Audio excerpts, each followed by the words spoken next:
Hi, everybody. I'm Skip Elsheimer. Welcome to the AV Geeks Lunchtime Streaming Show. Let me mute myself on that computer. My hair is going a little crazy. I am back. Oh boy, yesterday was long and annoying, all related to pee, all related to peeing. So I hope you enjoyed the show involving breaking down rocks into smaller rocks and lasers, because that's what I dealt with yesterday. Anyways, I'm feeling really great. I appreciate the kind words yesterday. That was really sweet. Although I was still kind of in an anesthesia haze when I was looking at the comments, and I was like, but we're back. So excited to be back. Let's go ahead and get started with a cornet film. What a surprise. Safety After School. This is interesting. This is not one that I've seen. I'm kind of excited to see. There seems to be like a whole batch of ones that just don't show up in eBay searches and things like that. And it might be that I just, what happens with Cornet is I have like a lot of copies of this, and I see lots of copies for sale. But in actually digitizing the Cornet collection, we're finding stuff that I'm like, wow, I've never heard that title. Wow, that's crazy. So here's Safety After School. Enjoy.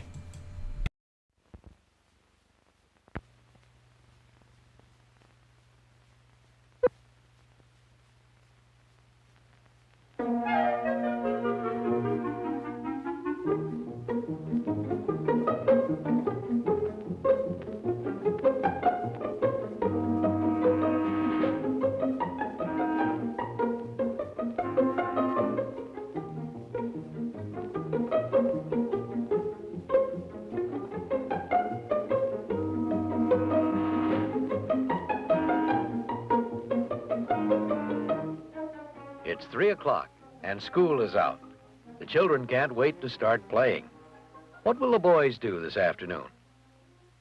Jimmy, Steve, and Bobby are talking it over. Jimmy is a new boy at school, and he'd like Bobby and Steve to come over to his house to play. He says there are a lot of things they could do. He'd like his new friends to come. Bobby and Steve are glad to be invited. Jimmy explains where his home is and says they can walk home with him right now. Steve thinks that's a good idea.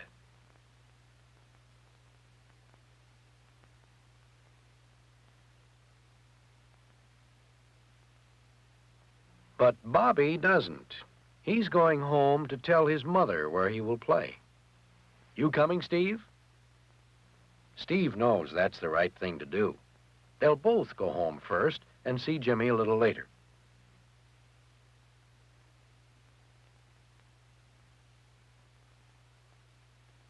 This is one of the streets that Bobby and Steve and the other children cross each day on their way home.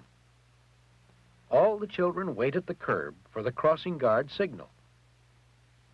They walk carefully between the two white lines, and they don't run or push or shove.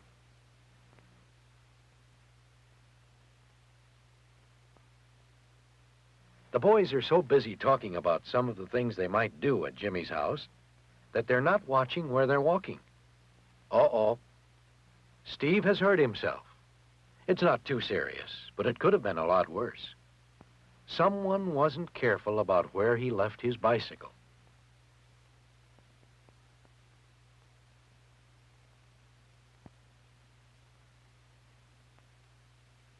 Never leave bicycles or toys on sidewalks. And always look where you walk, whether you're walking on a sidewalk or crossing a street.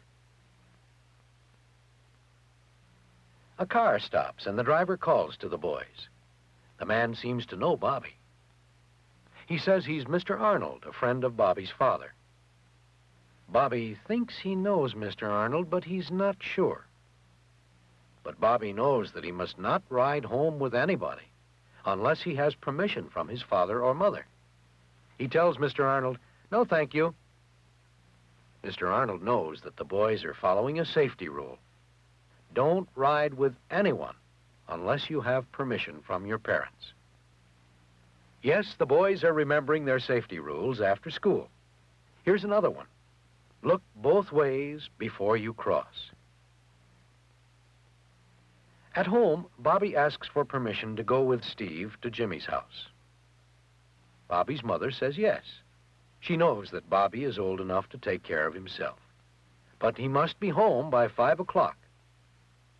Bobby understands, and he will be careful. And Steve will go too if his mother gives him permission. But his knee hurts a little.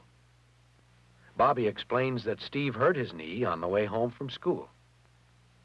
Bobby's mother is glad that the boys mentioned this, because now she can help. She'll have a look at the knee. A little first aid is probably all that Steve needs.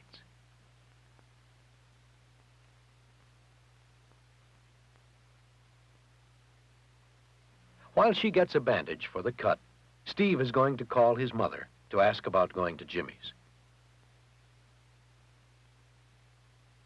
Of course, he knows his phone number and how to dial it. Calling home to ask permission or to let your mother know where you are is another way to practice safety after school. Can he go to Jimmy's? His mother says yes, but she wants him home by 5 o'clock.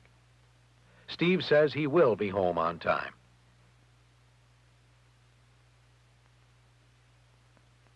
And now let's see about that knee. It's just skinned up a bit. Bobby's mother washes Steve's cut with soap and water. It's always best to take care of a cut right away, so it won't get dirty or infected. Next, she puts on a clean bandage. There, the bandage is in place, and Steve will be able to play safely.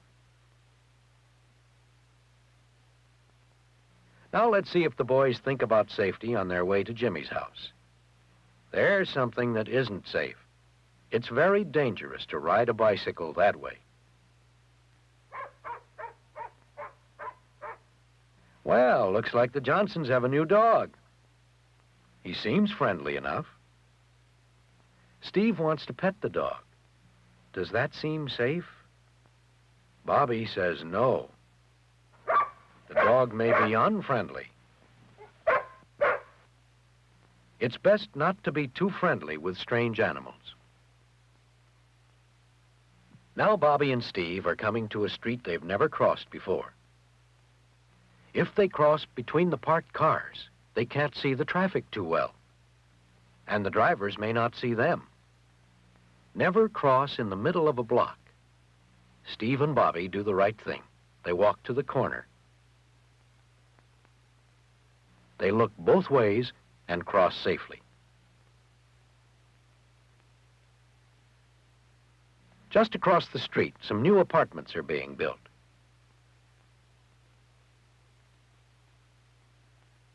Wouldn't it be fun playing here? There are so many places to hide. And so many things to climb.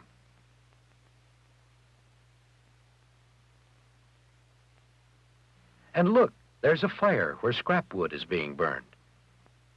Some boys are playing near the fire. Bobby and Steve know this is dangerous. The other boys know they shouldn't be doing this.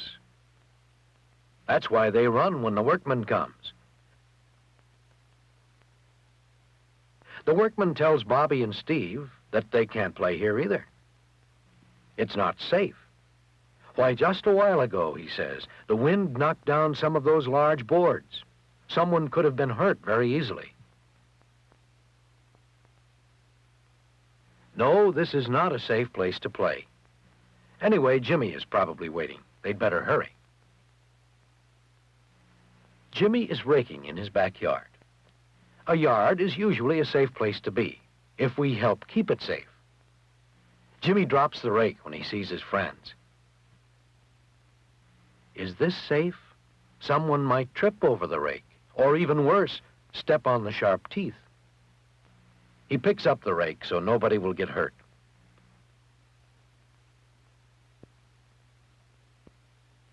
Jimmy's mother says he may go now and play with his friends. Where shall they go? Jimmy knows a place where they can play safely. It's a playground in a park near Jimmy's house.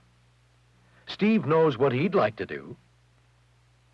Climb the monkey bars. Jimmy's trying the swings. Notice how he gets off. He doesn't jump. Before he gets off, he makes sure the swing is almost stopped. One of Steve's shoes has become untied. He'll tie it before he climbs up again. A loose shoelace can make you trip.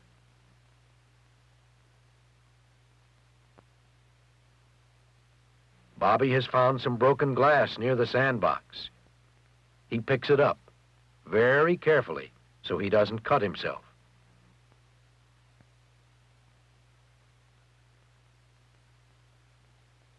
He'll put it where it belongs, in the trash basket.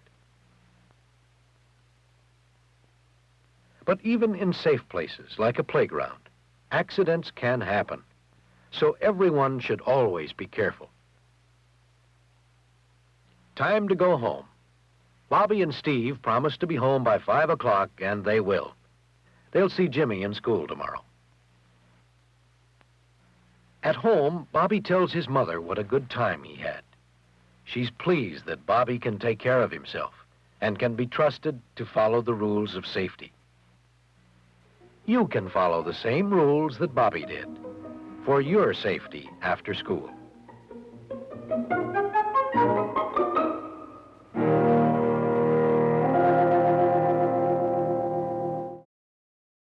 I think about now how cell phones, smartphones, have changed this dynamic.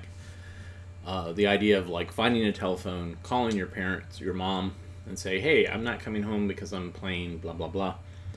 All totally different now. But of course that means your kid has to have a device, which they love, but, you know, then there's all these other potential things that could happen. But watching this film reminded me of a similar film made probably around the same time by Sid Davis. I've shown this film in the past, but this is a reminder of how same information, but man, different approach. Here's Live and Learn, featuring Sid Davis's daughter running with scissors. Enjoy.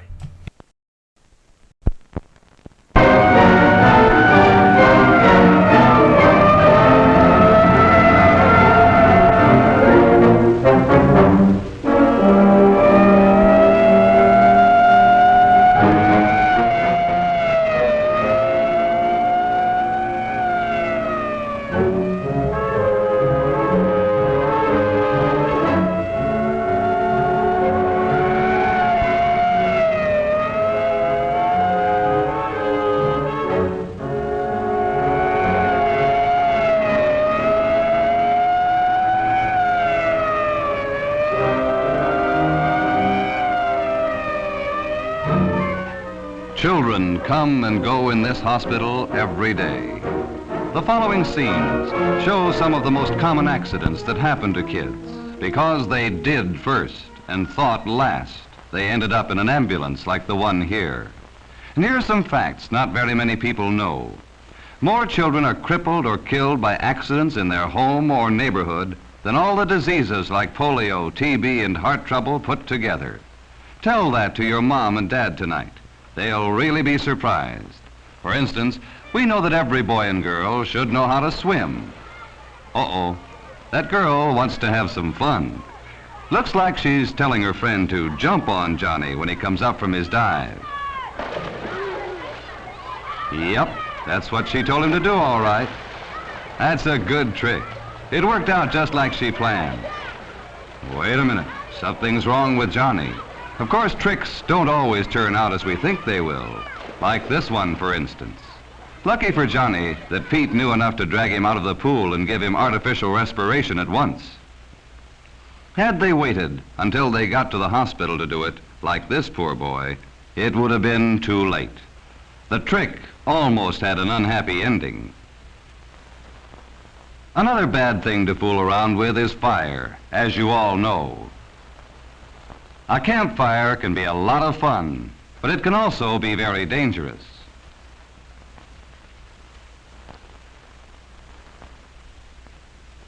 But Bill just isn't thinking about danger. It sure makes you mad when you try and still can't get a blaze started. It seems that David here has a good idea.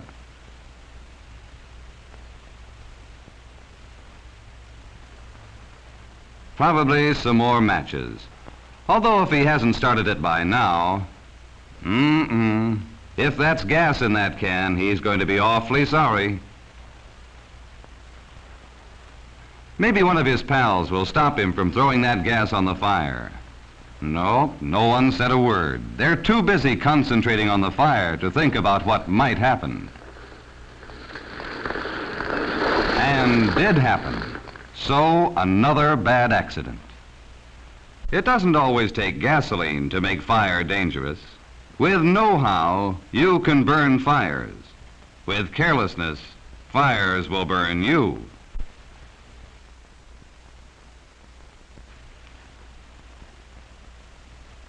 Here's another cause for accidents happening while you're playing. For instance, this looks simple, doesn't it?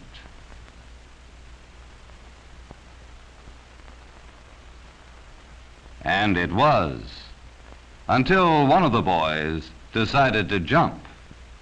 Whoops, there he goes. He still seems to be in one piece. He said it was easy, nothing to it. Tells his friend to jump. But this boy isn't so sure. Come on, Mike, don't be afraid. Jump. It's not high. So Mike, not wanting to appear afraid, takes a deep breath and jumps. Unfortunately, he landed the wrong way. His friend is very sorry, but being sorry won't mend a broken leg.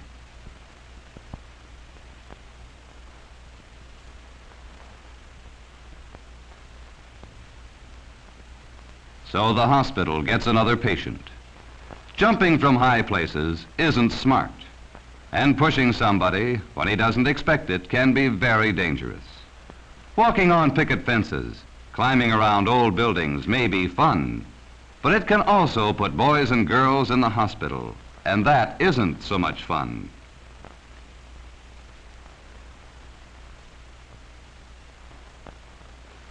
Here's something else to look out for.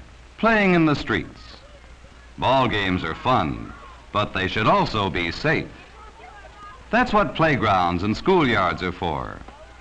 For if he keeps his eye on the ball, he can't look out for traffic too. Neither a friend's warning nor the car's brakes prevented an accident or saved this boy. And again, the ambulance brings in the victim of an accident that never should have happened. Bob and Ed went canoeing at the lake one afternoon. It was a lovely day, peaceful and quiet, perfect for boating.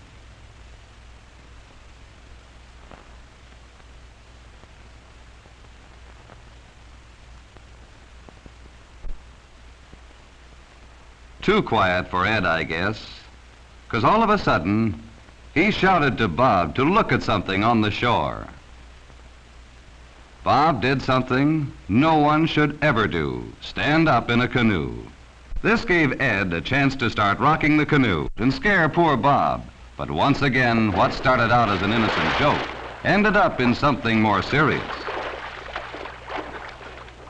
It's a good thing Ed remembered what he'd learned in the Boy Scouts and threw Bob a safety seat in time to prevent a drowning. Guns cause some of the worst accidents and the most tragic, blindness. Such a gun is not only illegal for boys in most cities, but is a possible killer and crippler in their hands. He's a good shot, but look what happened. It's very easy to put out an eye with a BB gun, or with pieces of flying glass, as happened in this case.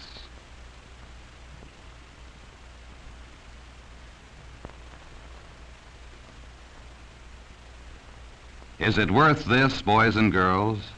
Supposing this were you.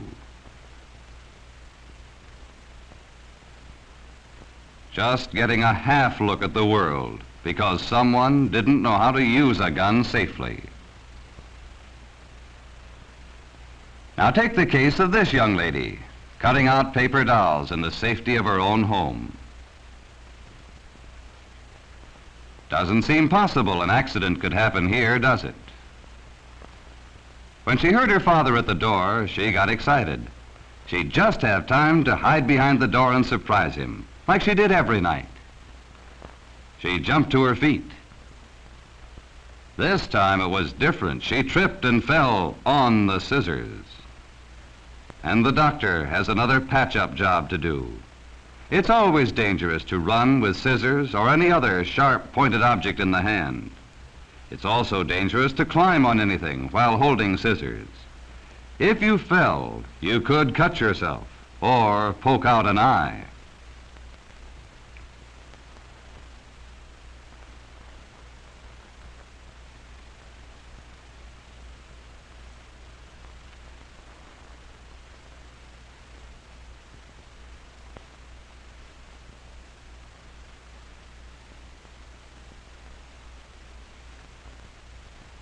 Now, how could anything possibly happen to these boys?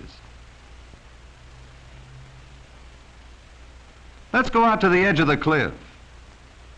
His friends know better. But Nick feels like exploring. He doesn't stop to think that the fence was put up for a reason.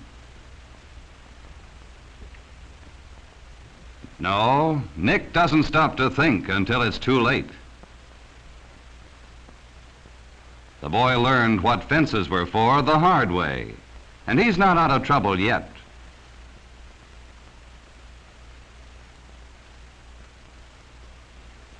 But lucky for Nick, he's not alone. One of his friends goes for help.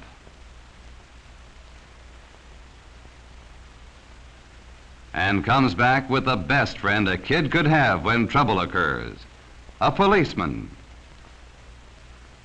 The officer goes into action fast.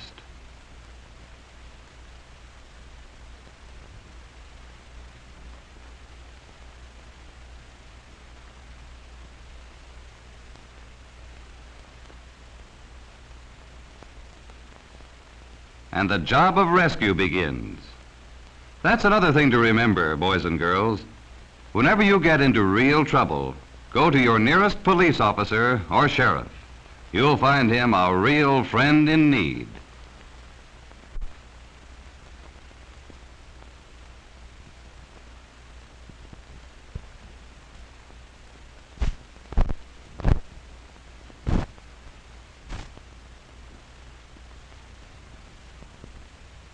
See how the officer questions Nick to make sure he's not hurt any place but his wrist before he carries him up the rope.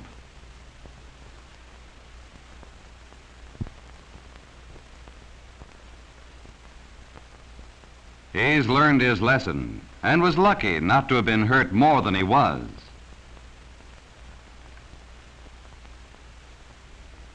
You youngsters can save yourselves a lot of pain if you just stop and think. Listen to the advice of your parents and teachers.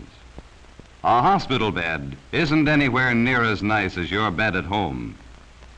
A bone that is broken in too many places may keep you from ever playing ball again.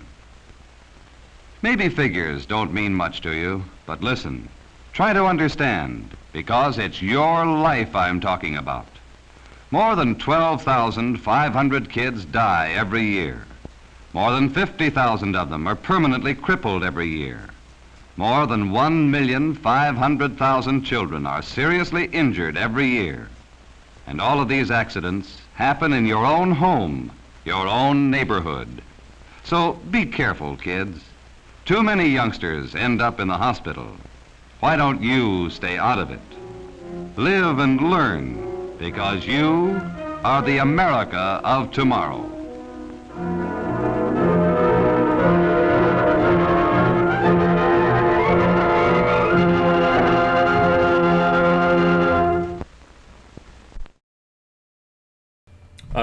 It was pointed out to me that most of the films I'm showing today are directly related to what I've been going through. So, mineral resources with stones being crushed down into little fine whatever. Films about safety, and specifically on the bike, and just in general, and injuries sustained for that. And then the film that I have set up on the scanner behind me. This is coincidental. All this is coincidental. Making and repairing tubing connections. So, enjoy.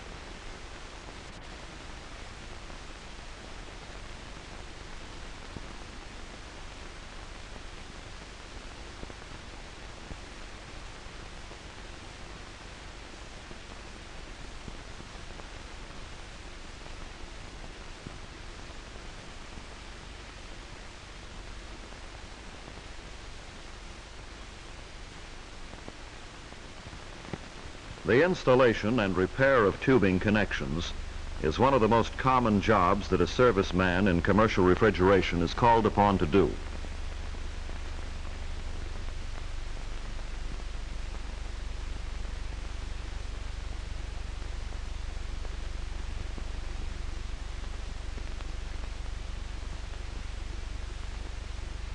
This kind of work requires a thorough knowledge of making flared tubing joints. To make a good flare, the serviceman needs certain kinds of tools. One to cut the tubing, one to hold it and form the flare, a punch to make the flare, and a file for dressing the edges. Be sure these tools are clean. Grit or file shavings may cause distortions in the flare.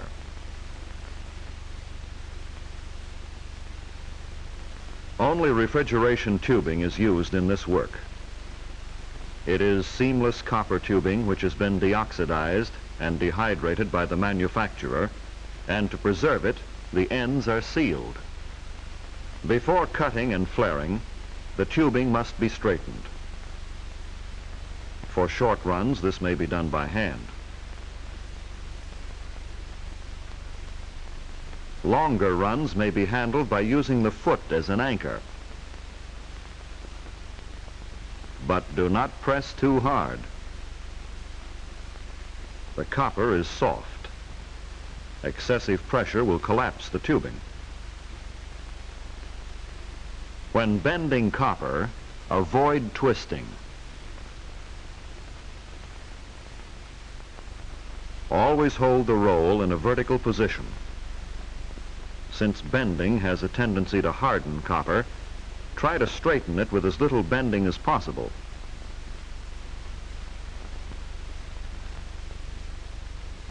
To save material, make the mark for the cut as near as possible to the end of the tubing.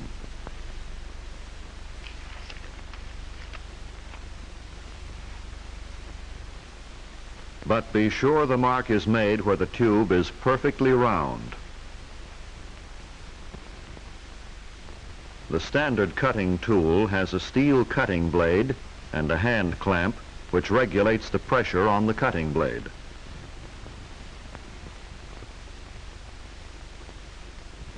Be careful when clamping on the tool. Clamping too tightly will partially collapse the tubing, making it difficult to get the flare nut on, and leaving a mark on the inside tube surface which will have to be dressed before a proper flare can be made.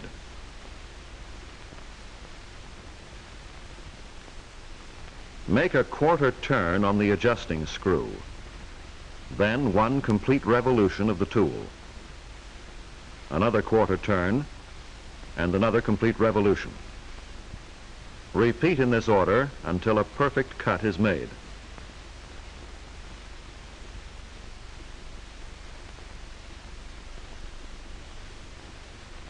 This is a good cut because the tubing is still round and the edges will require little dressing. Next, to remove the sharp edges made by the cut, the inside of the tubing must be dressed or reamed. Remember, while reaming, hold the open end down so that filings will not fall into the tubing. And be careful not to apply too much pressure. The copper is soft, and the cut can easily be ruined. Complete the dressing with a flat file.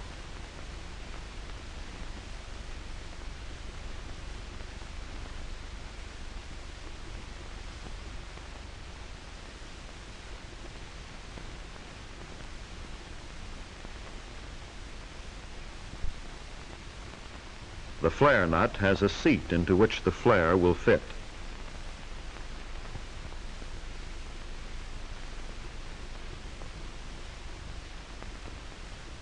This seat holds the flare securely to the desired connection.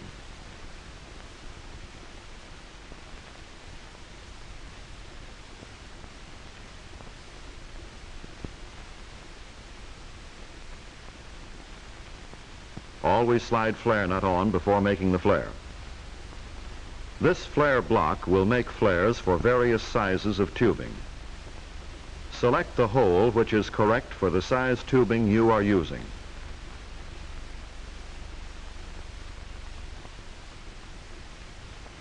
This bevel is the form that shapes the flare.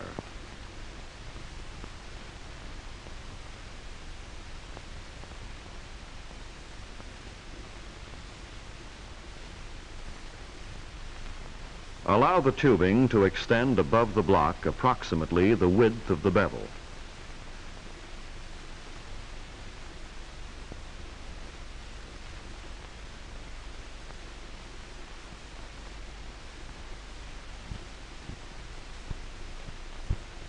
It is advisable at first to measure the tubing length that should extend beyond the block. But after a little experience in making flares, this may be done by eye.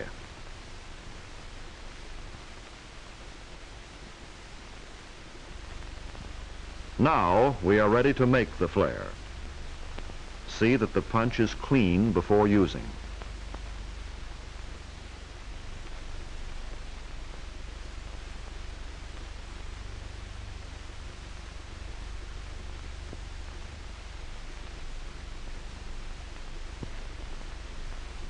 Center the tool and then apply refrigerant oil.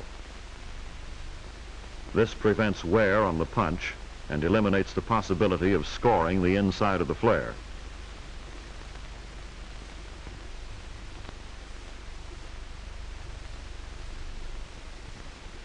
Turn so that pressure will be applied slowly and uniformly. The feel of this procedure comes with practice.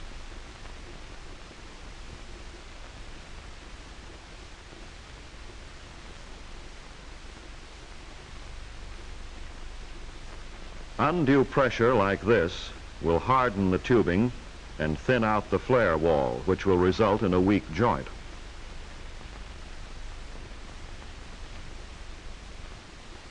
If not enough tubing is extended beyond the flare block, a short flare will result.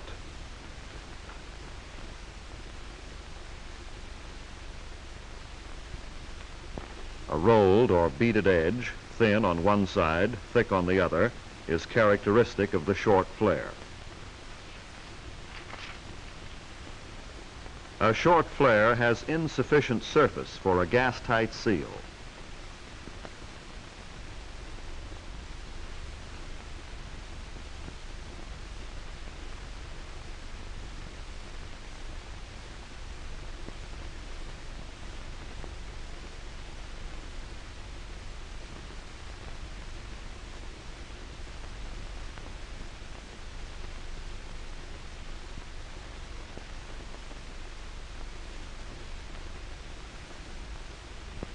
If too much tubing extends beyond the flare block, the flare will have a rolled edge.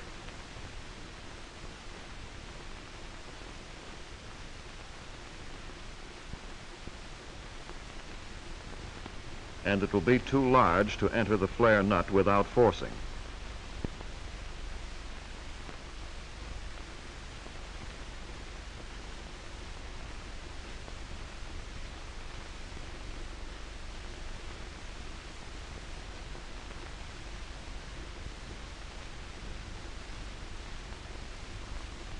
If the nut is forced on, copper filings will gather on the threads, and when the fitting is tightened, a leak will result.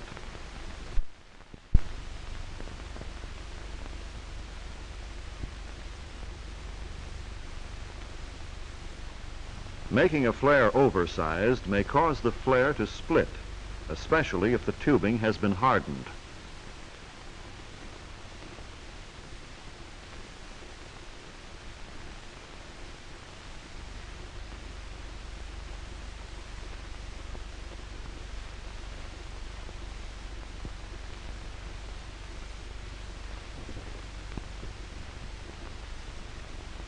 Tubing which is too hard can be annealed or softened by using a torch.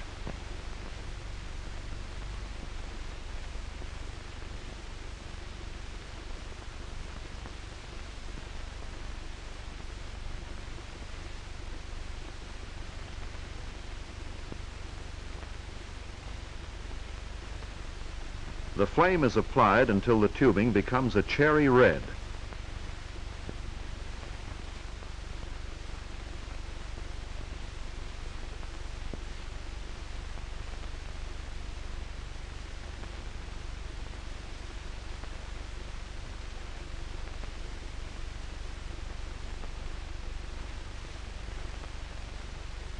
After it has been allowed to cool naturally in air, the annealed tubing is cleaned to remove oxidation.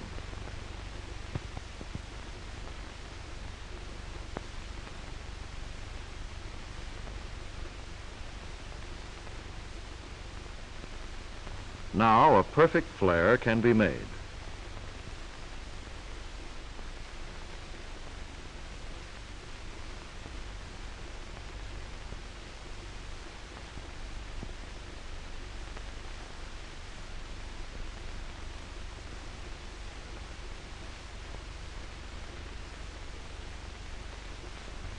When finished,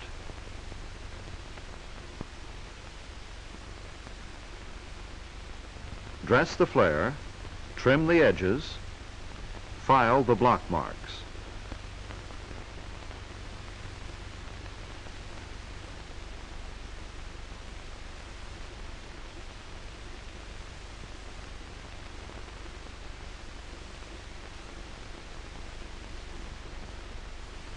And the flare will be perfect.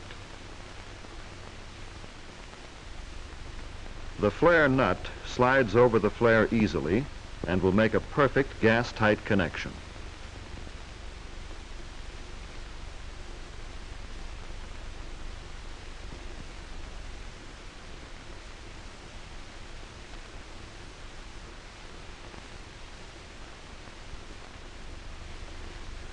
Leaks may occur in tubing that has seen considerable service.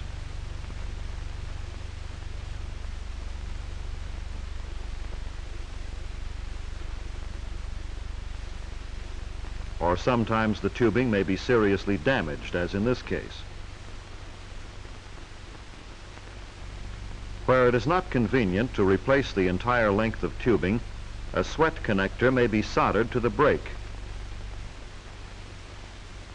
As in all soldering, clean the surfaces before applying flux.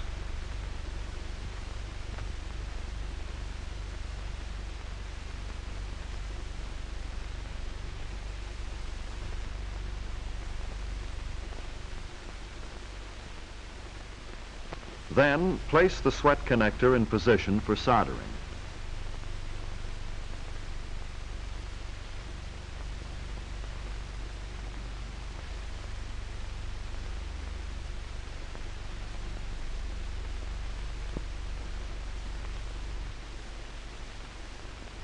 To protect the wall, place a sheet of asbestos in back of the tubing before the heat is applied.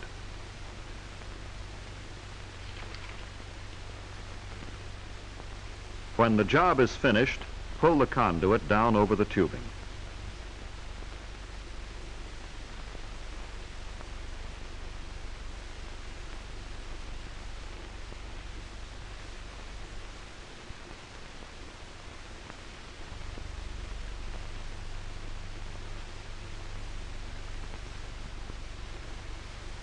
Remember that when cutting, a light, firm pressure will suffice. A quarter turn on the clamp nut, then 1 complete revolution of the tool. The process should be repeated until a perfect cut is made. The cut must be dressed to remove sharp edges. Always hold the tubing open end down to prevent cuttings from falling inside.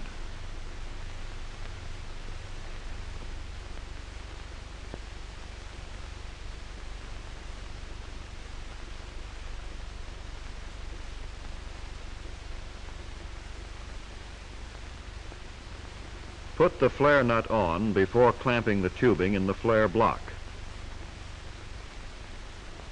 And be sure it extends beyond the block the width of the bevel.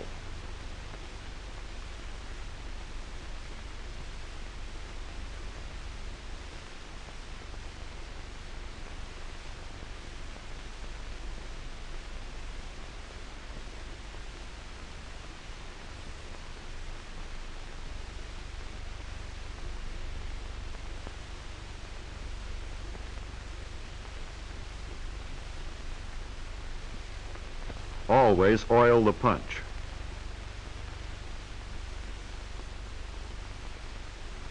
Turn so that pressure will be applied slowly and uniformly.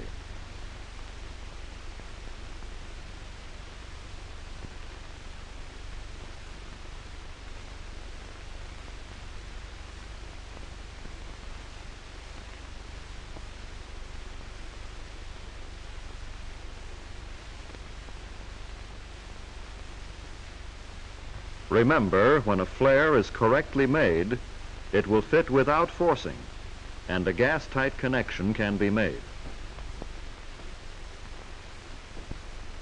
A good serviceman soon learns that making and repairing tubing connections is one of the important skills of his trade.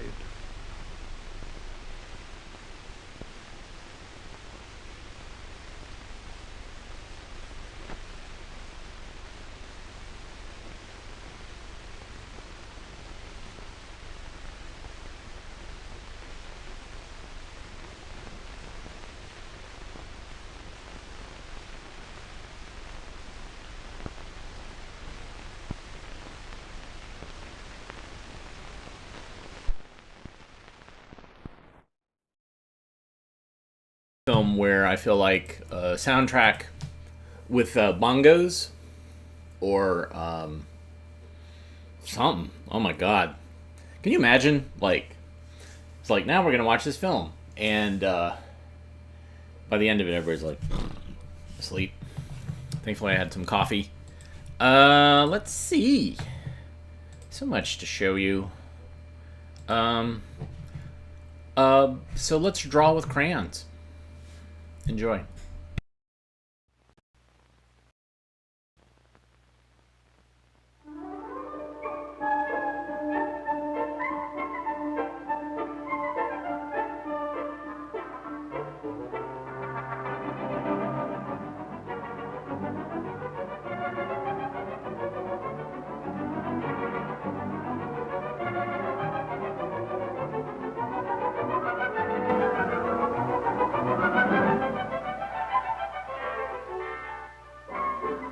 It's fun to make original things in art class.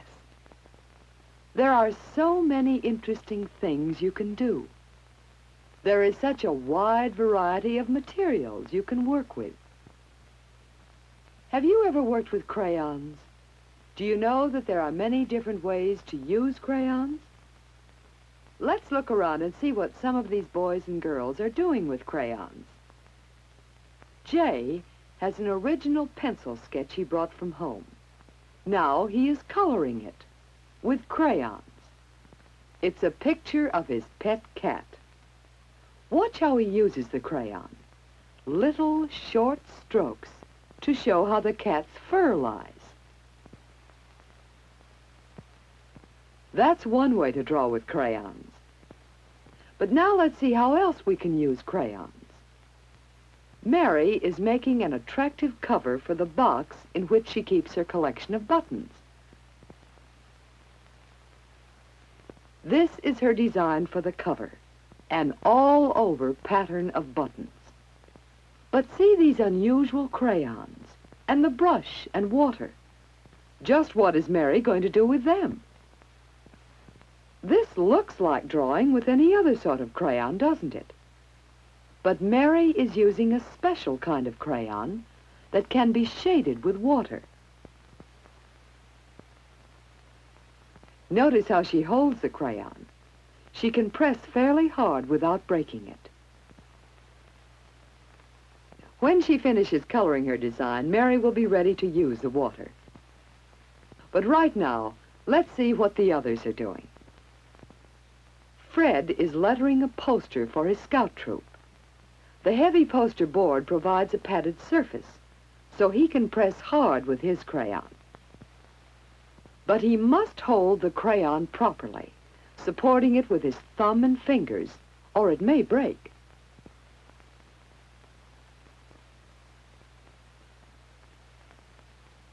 See what broad, strong lines Fred can make with these crayons.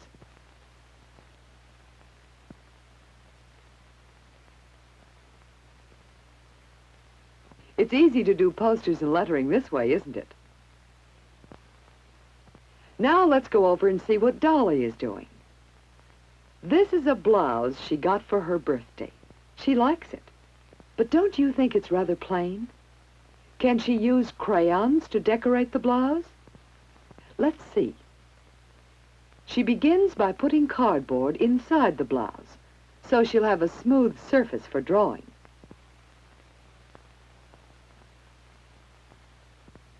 Then she fastens it down to her drawing board so the cloth won't wrinkle up on her. What sort of decoration will Dolly draw on her blouse?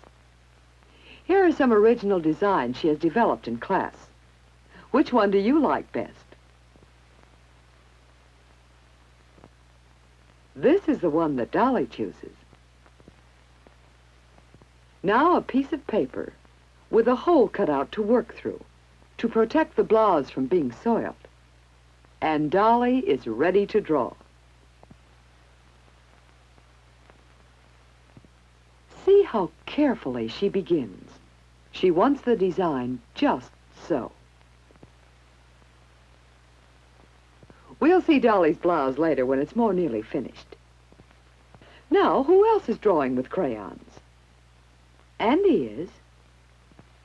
He's working pretty hard at it, isn't he? Careful, Andy, you'll rub right through the paper. Uh-oh. Andy is having his troubles. Another broken crayon. Well, let's leave Andy and go back to the others who are getting along better with their crayons.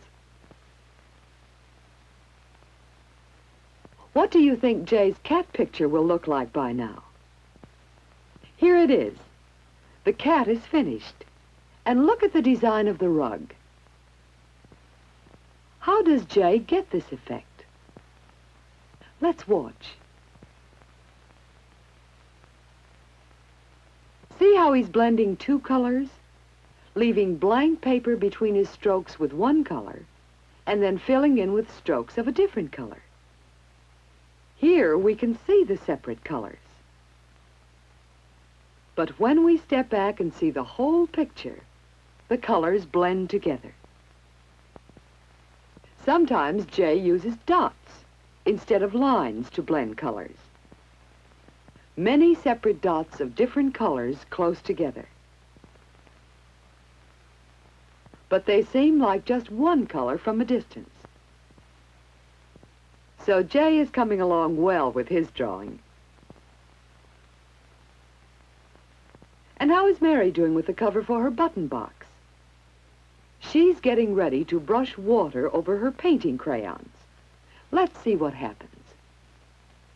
See how the colors blend and smooth together, yet the strong lines still show through.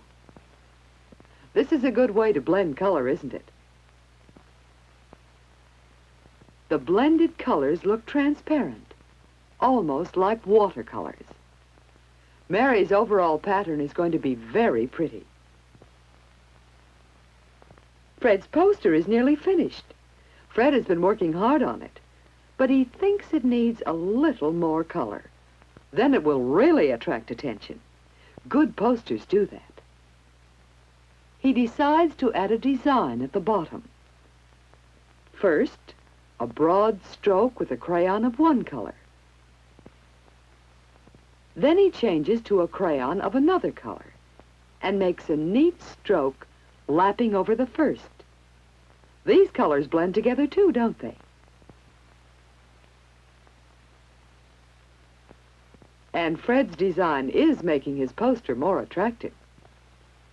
Well, Fred is nearly finished. Let's see how Dolly is coming along with her blouse. Here it is. And it isn't a very plain blouse anymore, is it? In fact, the design seems almost too sharp and bright. Don't you think more delicate colors would look better? Why do you suppose Dolly drew it this way? Well, in a moment we'll find out. Meanwhile, look at poor Andy. He hasn't had much fun today, and you can see why. He pressed too hard and smeared his colors together. This is one way not to draw with crayon. Maybe next time Andy will try drawing a different way. But look, here's Dolly with her blouse. What does she want to do with it? What are her plans? She is going to finish her blouse in the home ec room, where she will press it to make the colors stay in. She puts paper under and over the blouse to keep the colors from running where they don't belong. For this job, the iron should be set at rayon, or the coolest temperature setting. Meanwhile, Jay has finished his drawing. Remember how he blended different colored strokes and dots in making the rug? And how he used short strokes to draw the cat's fur? Hasn't he made an interesting picture? Remember how Mary brushed water over her painting crayons to blend the colors? Don't you think the overall pattern is good for the cover of her button box? Remember how Fred used crayons in making his poster for the Boy Scout paper drive? How he drew bold, broad lines with hard, flat crayons? And how he made the design at the bottom? Don't you think his poster will attract attention? And here's Dolly wearing her blouse. Now that she has ironed it, the colors are softer. You see, some of the color came off on the paper when she ironed it. Don't you think the design makes the plain blouse more attractive? So now we know many different ways of using crayons to create beautiful things. Are there other ways? Why, yes. Look, here is an interesting way to use crayons in arts and crafts. And there are many other ways to use crayons in your original work. Why not try some of these ways in your art class or at your own home?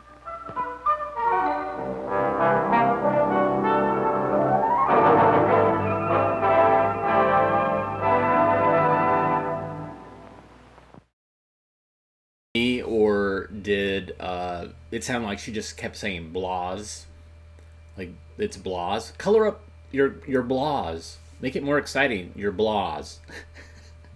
As opposed to blouse, which is how I say it, but maybe I'm saying it wrong. I don't know. Maybe does this warrant adding to the list of interesting pronunciations of things, along with protein, apparatus, ethanol, membrane, Montana, ovulation, Uranus, Gemini, vegetables, abdomen, reptiles, puma. Does that clique? Does blahs? Does that deserve to be there? Yes. Okay. Blase. All right. Thanks for tuning in today. Very much appreciate it. I'm sorry I was reading the comments delayed, but I'm sorry, Taryn and Rick, for your losses. It's hard time. But give yourselves break, time to grieve, and telling people what's going on is hard work. It's emotionally draining, and so give yourself that time for yourself to grieve before you spend all that energy on other people. So we'll be back tomorrow. It's Wednesday, right? Yeah, we'll be back tomorrow. Today it's really nice out, so I'm gonna go outside and get a little bit more sunburn like I did on Sunday. But everybody, it's great to see everybody live. It's great to be here. It's great to pee. And I will see you tomorrow. Everybody take care. We love you guys. All right.